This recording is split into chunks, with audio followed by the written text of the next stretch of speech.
नमस्कार। बिहार में सत्ता परिवर्तन होते ही यहाँ की फिजा पूरी तरह से बदल चुकी है। यहाँ के जो भी महागठबंधन के कार्यकर्ता और नेता हैं, उनमें काफ़ी उत्साह और खुशी देखी जा रही है।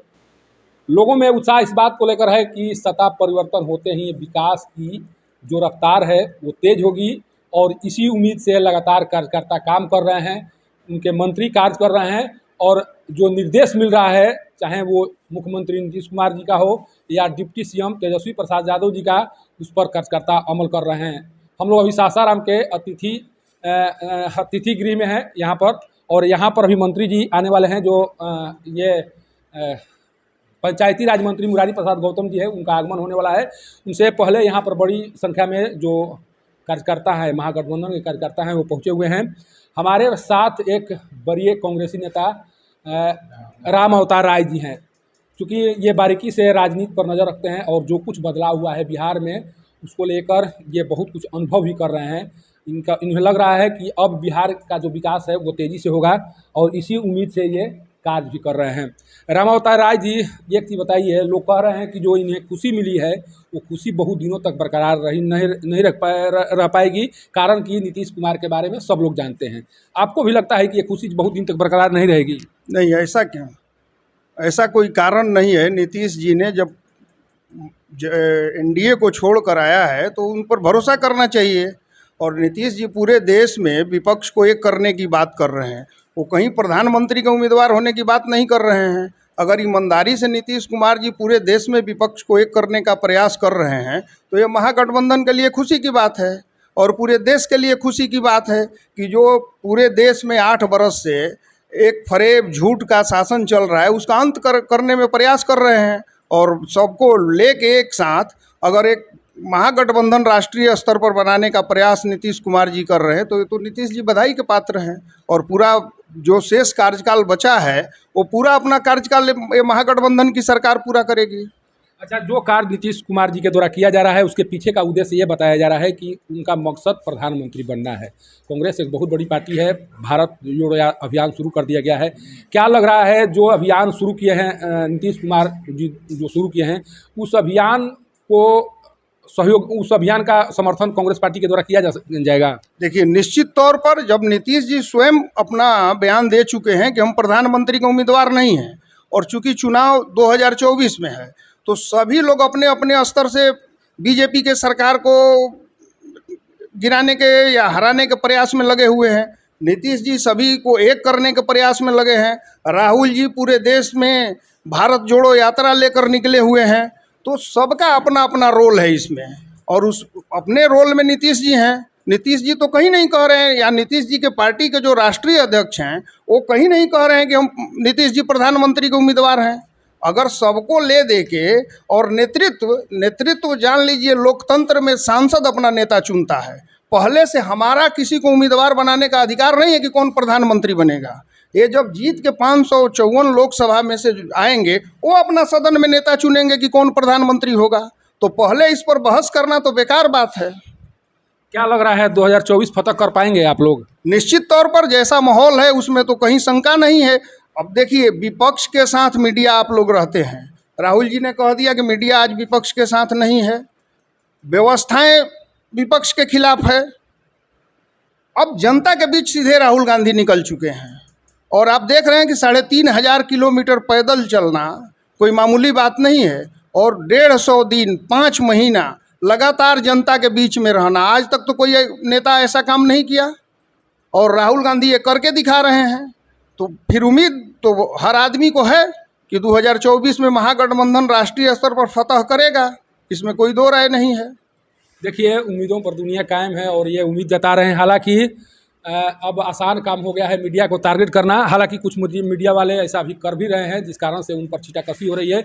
लेकिन क्या पैदल चलकर जो नए भारत है उसका निर्माण किया जा सकता है? हमारे साथ अभी राजेश्वर कुशवाहा जी हैं, जो काफ़ी चर्चित माने जाते हैं, जो 2 दिन पहले अभी कार्यक्रम हुआ है चेनारी में, ये चर्चित चेहरे के रूप में ये सामने आ चुके हैं। और उस कार्यक्रम के दौरान जिस तरह से विधायक जी के द्वारा इन्हें तरजीह दी गई, उसके बाद से ये लग रहा है कि आने वाले समय में बहुत कुछ जिम्मेदारी इन्हें दी जा सकती है कांग्रेस पार्टी के द्वारा। एक चीज़ बताइए राजेश्वर जी, जिस तरह से पैदल चल रहे हैं, उन पर तरह तरह के टिप्पणी किए जा रहे हैं कि भाई वो राजकुमार हैं, पैदल चल रहे हैं, लग्जरी कंटेनर में सो रहे हैं। इस तरह का जो टीका टिप्पणी हो रहा है उसको आप कैसे देख रहे हैं? जी, हमारे नेता राहुल गांधी नौजवान हैं और ये लोकतंत्र में विश्वास करते हैं। कहीं राजतंत्र का, कहीं लोकतंत्र में कहीं कोई गुंजाइश नहीं है। उन्होंने राष्ट्र हित में, जनता के हित में वो पदयात्रा शुरू किया है। जनता से मिलते जुलते हुए, जनता की समस्याओं को सुनते हुए, दक्षिण भारत से कन्याकुमारी से चल करके, और ये आपको जम्मू कश्मीर श्रीनगर तक पहुंचना है। उस प्रत्येक दिन 15 किलोमीटर चलते हुए, और जो ये कहा जा रहा है हमारे नेता के बारे में कि लग्जरी कंटेनर में जो है अपना रात गुजार रहे हैं, ऐसा नहीं है। जो आदमी 15 किलोमीटर प्रत्येक दिन चलेगा, कम से कम रिलैक्स के लिए, सोने के लिए तो एक सुंदर व्यवस्था होना चाहिए। अच्छा, एक चीज़ बताइए, 45,000 का टी शर्ट पहनने वाले व्यक्ति, निर्वस्त्र, जो भी गरीब गुरबा लोग हैं, उनकी ओर उनका ध्यान जा सकता है? ऐसा जो हमारे भारतीय जनता पार्टी के जो लोग हैं, यह ऐसा बात कर रहे हैं। ऐसा नहीं है। राहुल जी तो मैं एकदम साधारण वेशभूषा में, टी शर्ट में, कभी जो है जींस में, या कोई कपड़ा का उनके यहाँ कोई अहमियत नहीं है। अहमियत हमारे देश के प्रधानमंत्री जी का कपड़ा का है कि 10 लाख का सूट पहन के और देशवासियों को दिखा रहे हैं, जो कि वो गोल्ड से जो है नवाजा जाता है। तो ऐसा नहीं है। उनका तुलना जो है राहुल जी से तुलना किसी से नहीं है। वो सरल और जनहित में उनका स्वभाव रहा है, जनहित में। अच्छा, एक चीज़ बताइए, पूरे भारत के राज्यों में शासन करने वाली कांग्रेस अब मात्र 2 स्टेट में रह गई है। आपको लगता है कि क्या वो पूर्व दिन आने वाले हैं, या फिर से वो दिन वापस ला सकते हैं आप लोग? निश्चित तौर पर जो ये यात्रा शुरू किए हैं राहुल गांधी, कांग्रेस को जोड़ने के लिए और देश को बचाने के लिए, कहीं ऐसा ना हो जाए कि ये हमारे श्रीलंका के तरह प्रधानमंत्री जिस दिशा में चल रहे हैं अर्थव्यवस्था में, कहीं ऐसा ना हो कि श्रीलंका के तरफ यह हमारा देश चल जाए। इसे देश को बचाने के हित में और कांग्रेस को जोड़ने के हित में देशवासियों से वो अपील कर रहे हैं। देखिए, इन्हीं तरह के जो भी कार्यकर्ता और नेता हैं, उन्हीं जो इनका जोश है, ऐसे ही कार्यकर्ताओं और नेताओं के जोश के बदौलत आज राहुल गांधी 3500 किलोमीटर दूरी तय करने के लिए निकल पड़े हैं। और उन्हें लगता है कि अगर ऐसे ही कार्यकर्ता और नेता होंगे तो जो दिल्ली फतह है उसे किया जा सकता है, 2024 की लड़ाई को जीता जा सकता है। कुछ और लोग भी हैं, हम कोशिश करते हैं कि सभी लोगों का जो है उनका राय जान लिया जाए। सारे लोग बैठे हुए हैं, आ रहे हैं मंत्री जी।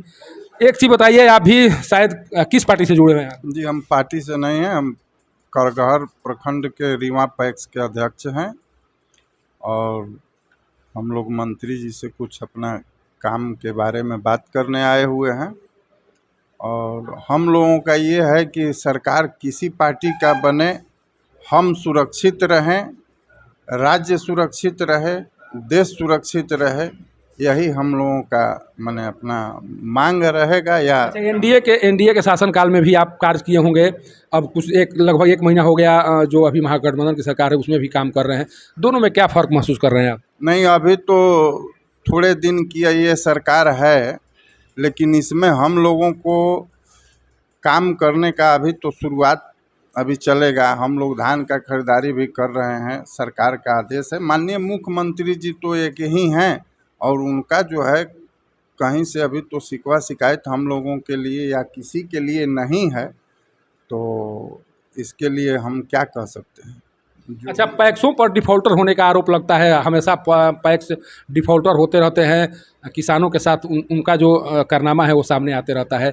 ये सरकार पर निर्भर करता है कि पैक्सों के व्यक्तिगत व्यवहार पर निर्भर करता है? नहीं, कुछ तो अपना व्यक्तिगत व्यवहार पर निर्भर करता है। सरकार कहाँ कह रहा है कि डिफ़ॉल्टर हो जाइए, चाहे किसी का पैसा मत दीजिए। ये तो अपना अपना व्यक्तिगत राय। देखिए, ये पैक्स अध्यक्ष हैं, हालांकि ये बहुत कुछ बता नहीं पा रहे हैं। देखिए, मैं एक सच्चाई बता रहा हूँ। आज के जो युवा पीढ़ी है उनका झुकाव ज़्यादातर भाजपा की ओर है। आप जब जाएंगे, युवा की बात करते हैं, भारत के प्रधानमंत्री कहते हैं कि जब 35 साल के उम्र वाले 50% अगर भारत में हैं तो भारत युवाओं का देश है, और युवाओं के बारे में लगातार प्रधानमंत्री बात करते रहते हैं। लेकिन एक ऐसे युवा से अभी मैं मिलवाने जा रहा हूं जो कांग्रेस के विचारधारा से प्रभावित है और कांग्रेस के बैनर तले लगातार कार्य कर रहे हैं। सोचिए कि जहां बदलाव के बयार में सभी लोग एक तरह से उस ओर झुक रहे हैं जो सत्ता के अभिवाहक हैं, लेकिन उसमें से एक ऐसे युवक जो लगातार कांग्रेस के ध्वजा को धारण किए हुए हैं और कांग्रेस के साथ जुड़े हुए हैं। एक चीज़ बताइए दीपक शुक्ला जी, आप एक युवा हैं, युवाओं के अभी आइकॉन माने जा रहे हैं प्रधानमंत्री नरेंद्र मोदी, लेकिन आप कांग्रेस से जुड़े हुए हैं। क्या लग रहा है युवाओं के लिए कांग्रेस बेहतर काम कर सकती है या भाजपा बेहतर कार्य कर रही है? ये आपको कौन बता दिया कि युवाओं के आइकन नरेंद्र मोदी हैं? अगर युवाओं के आइकन रहते तो युवाओं के रोजगार के बारे में सोचते। जो अभी बेरोजगारी चरम सीमा पे चल रही है, युवा दर दर भटक रहे हैं, MBA का डिग्री, इंजीनियरिंग डिग्री लेकर के सब रोड पे पकौड़ा तल रहे हैं। ये आपको कौन कह दिया? ये लगातार नारेबाजी लोग करते हैं। आप जो जिस तरह से जोश जुनून, जहाँ भी कार्यक्रम होते हैं युवाओं की एक टोली पहुंचती है और लगातार मोदी मोदी लोग कहते रहते हैं, उसमें युवाओं की संख्या ज़्यादा होती है। आपको कौन सा विचारधारा बेहतर लगता है? कांग्रेस का कौन सा विचारधारा बेहतर लगता है आपको? देखिए, कांग्रेस हर समाज हर तबका को लेकर के चलती है, चाहे अमीर लोग हों चाहे गरीब लोग हों, हर समाज के लोगों को एक साथ लेकर के चलती है। चाहे हिंदू हो मुस्लिम हो, हर तबका को एक समाज में लेकर के चलती है, बंधन में बांध करके चलता है हमेशा पार्टी। इसीलिए आप जुड़े हुए हैं? हाँ बिल्कुल, स्वाभाविक चीज़ है। देखिए, एक युवाओं के हाथ में इस देश का बागडोर अब आने जा रहा है, कारण कि कहा जा रहा है कि 2024 में जो उम्मीद जताया जा रहा है कि जिस तरह से अभियान पर निकले हुए हैं जो राहुल गांधी हैं, उस अभियान के बदौलत भारत में परिवर्तन दिखाई पड़ेगा और इसी उम्मीद के तहत वो 3500 किलोमीटर की दूरी तय करने के लिए निकले हुए हैं। देखिए, इस रोहतास जिला के सबसे चर्चित मुखिया हैं जो कई बार अपने क्षेत्र का प्रतिनिधित्व कर चुके हैं और लगातार उनकी लोकप्रियता यही है कि जब वो चुनाव में खड़ा हो जाते हैं तो उन्हें वोट मांगने की ज़रूरत नहीं पड़ती है। लोग दूर दूर से आते हैं, उनके समर्थन में अपील करते हैं और ये बताते हैं कि उनका कार्यकाल कैसा है। शायद मैं जूना जी नाम है, मैं जहाँ तक अभी जान पा रहा हूँ, इनकी लोकप्रियता क्या है आप खुद समझ पाएंगे। कई बार अभी अपने क्षेत्र का प्रतिनिधित्व कर चुके हैं, अभी वर्तमान में किया भी है। जूना जी, आप आए हुए हैं, शायद मंत्री जी का शायद आप भी इंतजार कर रहे हैं। क्या कुछ उम्मीद है? जो मंत्री अभी बने हैं मुरारी प्रसाद गौतम जी, उनसे क्या उम्मीद है आपको? सबसे पहले तो आपको अपने पंचायत की ओर से और मुखिया संघ प्रखंड अध्यक्ष की ओर से आपको बहुत बहुत बधाई है कि आपने हमको समझा कि हम भी कुछ कह सकते हैं। तो हमारे सबसे खुशी की बात है कि चेनारी विधानसभा से ऐसा कोई मंत्री नहीं बना था जो सरल स्वभाव के सभी आदमी से मिलने जुलने का मौका और समय देते हैं। इसके लिए हम लोग बहुत बहुत ही इनको बधाई देते हैं, हम अपने मंत्री जी को, कि हमारे मंत्री जी पूरे बिहार का प्रतिनिधित्व करने जा रहे हैं, पंचायती राज मंत्री बने हैं और हम लोग के ही विभाग के मंत्री बने हुए हैं। तो हम लोग बहुत खुश हैं कि हमारे चेनारी विधानसभा का पूरे बिहार में प्रतिनिधित्व करने का यह मौका मिला है और हम समझते हैं कि हमारे मंत्री जी इस विभाग को आगे की ओर बढ़ाएंगे और इससे भी आगे वो बढ़ेंगे। देखिए जी, झूना जी जिस तरह से इशारा कर रहे हैं वही तारीफ उनको मिल रही है जो मुरारी प्रसाद गौतम जी हैं। 2 दिन पहले जो चेनारी में कार्यक्रम आयोजित हुए थे, उस कार्यक्रम के दौरान ये देखने को मिला कि जो प्रोटोकॉल था, उस प्रोटोकॉल को भी तोड़ते हुए मंत्री जी के द्वारा वो कुछ किया गया। वहाँ के जो करहगर के विधायक हैं संतोष मिश्रा जी, वो कुछ किया गया जिससे जो उनके कार्यकर्ता हैं उनके मन में और उत्साह बढ़ गया। प्रोटोकॉल के तहत मंच पर मात्र कुछ ही लोगों को जाने की इजाज़त थी, लेकिन जब वो पहुँचे मंच पर तो सारे लोगों को बुलाया गया, बाकायदा उनका स्वागत किया गया और यही मिलनसार व्यवहार, यही स्वभाव मंत्री जी के प्रति लोगों को आकर्षित कर रहा है। ये कह रहा है कि मंत्री बनने के बाद में भी उनका स्वभाव में कोई परिवर्तन नहीं आया है और चेनारी क्षेत्र के विकास को लेकर ये बहुत बड़ा ये फैक्टर है और इस फैक्टर को बनाए रखना मुरारी प्रसाद गौतम जी के लिए ज़रूरी है और इस फैक्टर को तब तक बनाए रखने की क्वायद शायद उनके द्वारा की जाएगी जब तक से न केवल चेनारी बल्कि जो उनका मुकाम है वो हासिल न हो जाए। सासाराम के परिसदन से पब्लिक न्यूज़ के लिए सत्येंद्र चौबे की रिपोर्ट।